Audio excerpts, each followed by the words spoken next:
Sri Aurobindo began this yogic development with Rig Veda. So I just randomly opened this to a page which says, Agni is a god. Now I believe everyone read the Mother's Darshan message about Agni.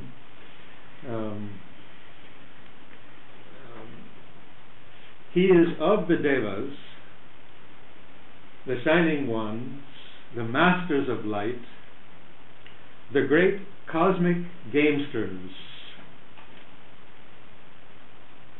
the Lords of the Leela. The Leela is the divine play. So there are many lines in Savitri which identify this overmind plane of reality from which come all the creative energies of evolution and existence. And Agni in the Vedas is what Sri Aurobindo and the Mother are calling the psychic being in the human, who is the immortal in the human, but by invoking Agni the god, the Agni in the human is connected with that universal oversoul, it's sometimes called, and then the Jiva and Jivatma and Paramatma are connected. And then mind, life, and body are just our temporary personality formations, but behind mind, life, and body there is that immortal divine energy to be all of these things, to be the body, and to be the life, and to be the mind, and to be the universal divine self. So Agni in us performs the sacrifice. Agni in us is the priest of the call. It's that in us which has an urge to transcend and transform. And it's impersonal, and it's in all of us. So there's a moment in Savitri where there's a resonance that comes in, because she's coming from that same plane. There's a resonance that comes in that allows us to see the immortal self in all. And for a moment we're suspended from our cause-effect relationship, and we're in an impersonal, unifying divine vibration, which is the vibration of the self. And then the Absolute looks out through every face. It's an image that Sri Aurobindo often uses. So he began this yoga with the Rig Veda.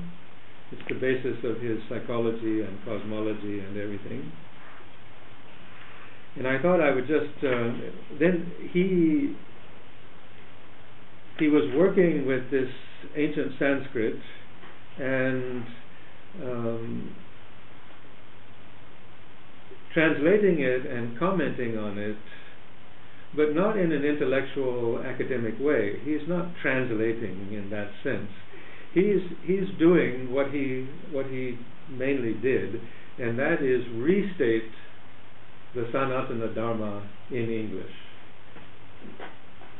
So each of these hymns that he's translating, he is transmitting what the Sanskrit contained, because he had the gift of connecting with that, which very few, even Sanskrit scholars, can do. It's a very obscure form of Sanskrit.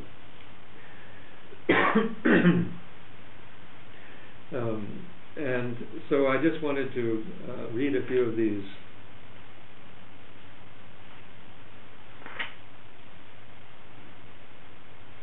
Just one hymn, or part of a hymn. so that we can hear the symbolism and also hear the quantitative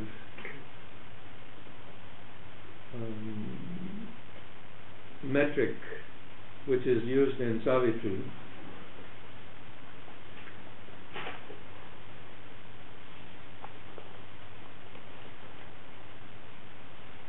Men have brought to birth from the two tenders by the hands fall the fire voiced by the light of their meditations, fire that sees afar the flaming master of the house.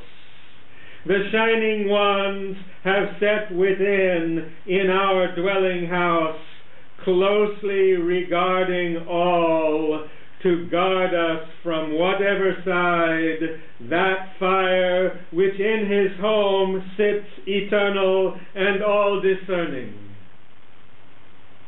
Verily shine out in front of us, O fire, with thy perpetual radiance. To thee continuous come plenitudes.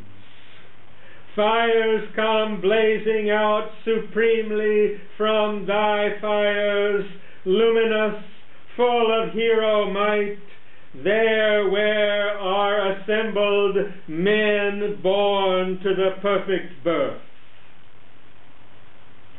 Give us, O fire, O forceful one, by the thought, the wealth, full of hero power, full of progeny, high proclaimed, which the assailant with his demon magic cannot pierce.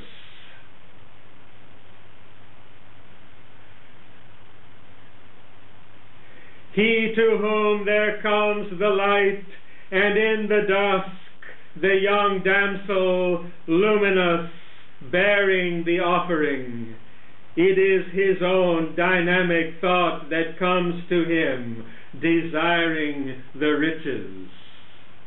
O fire, burn away from us all hostile powers, with the consuming flames with which thou didst burn the afflicting demon.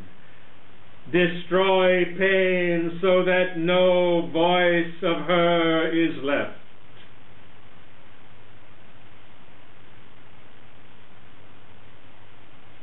Destroy pain so that no voice of her is left.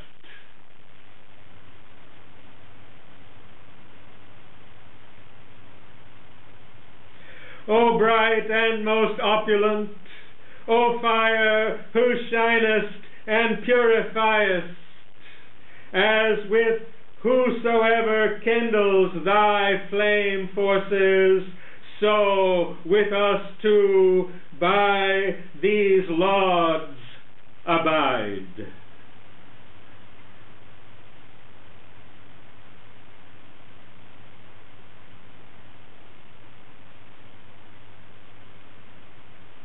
O fire, may we not dwell in the emptiness, nor in houses of men where there is no sun and the hero is not, but around thee may we dwell in homes where there is good progeny, O dweller in the home.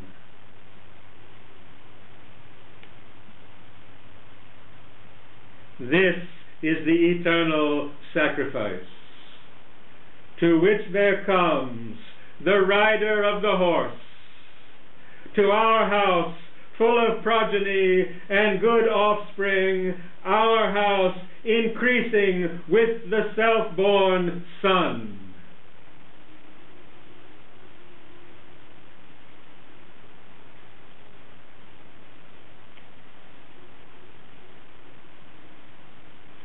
So our house of body and mind and life increases in riches with the self-born Son, the psychic being, which is self-born by the pressure of the call to the supreme divine forces. And those gradually replace the forces of mind and life and body with a clarifying flame.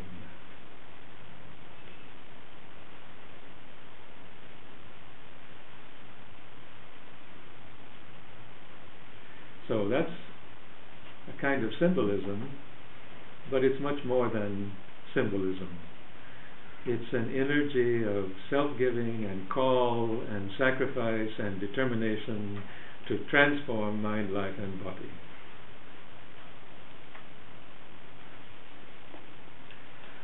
So that's what I call the Vedic structure of Savitri.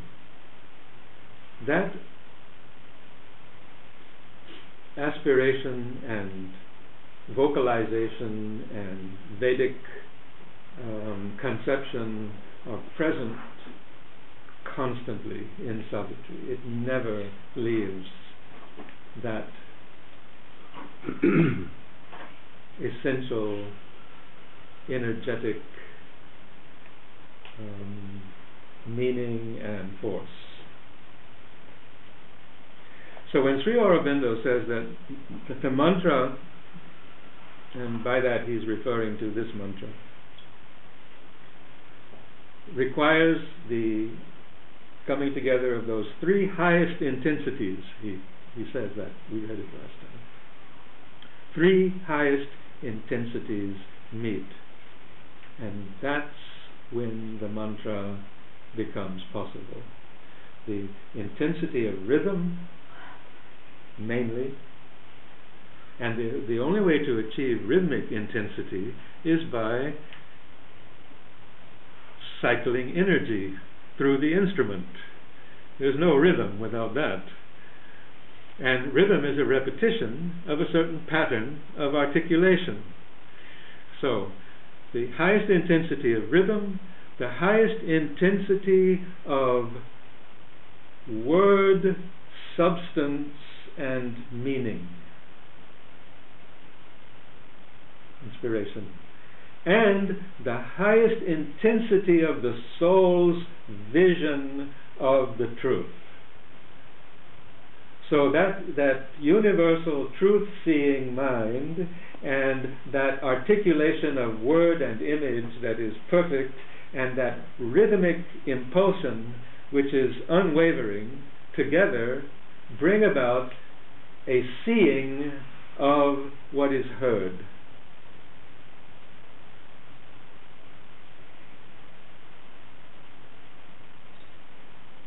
And it bypasses the intellectual mind. And that's the important thing that we have to learn. To put that intellectual mind and that practical mind and that always remembering and relating spatially the experiences of life, to put all of that aside and allow another type of consciousness and energy to come into the manifold. So Savitri is about that.